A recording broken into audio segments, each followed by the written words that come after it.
C'est la ville toute trouvée pour ceux qui veulent réaliser leurs rêves professionnels.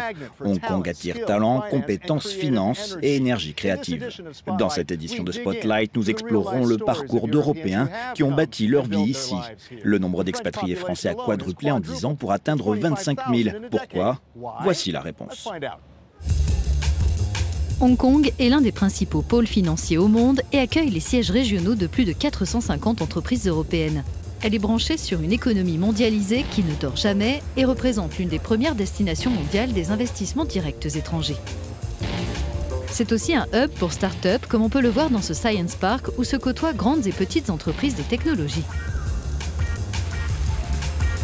L'incubateur Cyberport a donné naissance à des sociétés comme Valoot, un système de paiement électronique utilisé par les taxis hongkongais.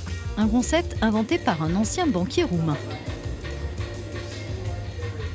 Avez-vous créé des liens avec d'autres sociétés grâce au Cyberport ? Je ne pourrais que trop recommander Cyberport pour ceux qui essayent de se lancer à Hong Kong. Cela vous donne un coup d'accélérateur très tôt. Nous, en fait, on se sert de Hong Kong comme d'un tremplin et on cherche à étendre notre projet de paiement pour les taxis dans la région voisine de Macao.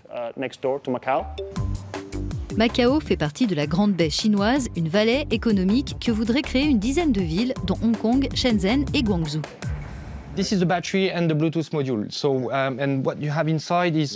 Hébergée à Cyberport, la start-up Clim8 a mis au point des vêtements intelligents chauffants dotés de capteurs connectés à une application.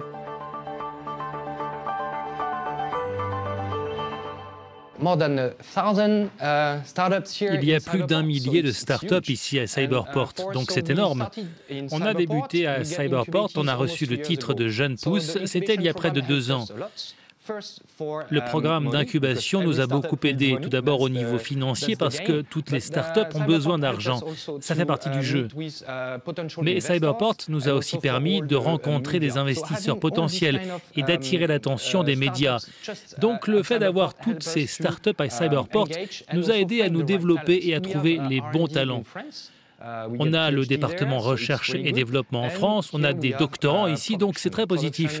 Et on produit à Hong Kong et à Shenzhen, essentiellement à Shenzhen et dans la région de Guangdong. Donc pour moi, ce n'est qu'à 2 heures de route d'ici, donc c'est très intéressant. L'intérêt de ce genre d'incubateur, c'est aussi d'occuper des locaux à plusieurs dans une ville où les prix des loyers montent en flèche.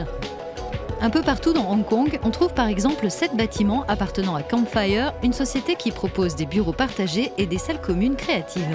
Parmi les chefs d'entreprise qui ont élu domicile ici, la créatrice de W-Hub, un réseau qui aujourd'hui réunit plus de 2000 startups. Karena, disons que je représente une start-up. Pourquoi me lancer ici à Hong Kong ? C'est l'un des écosystèmes les plus divers pour les différentes verticales. Et il ne s'agit pas que de technologies financières, de nombreux secteurs sont impliqués.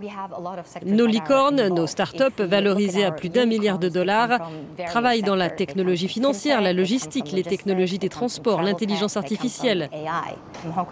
Hong Kong a une situation stratégique. La moitié de la population mondiale se trouve à maximum 5 heures de voyage.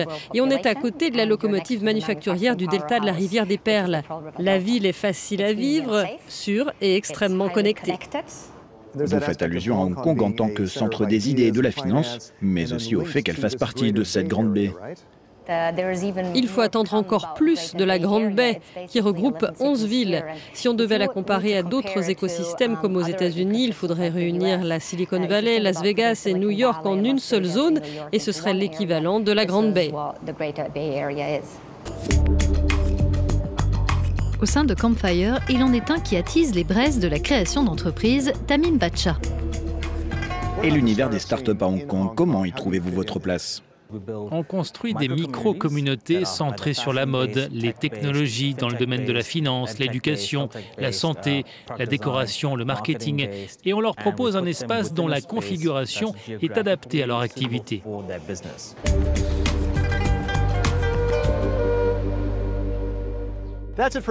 C'est la fin de cette émission. Dans notre prochaine édition à Hong Kong, nous rencontrerons des personnes qui travaillent dur, mais savent aussi s'amuser. Merci de votre attention.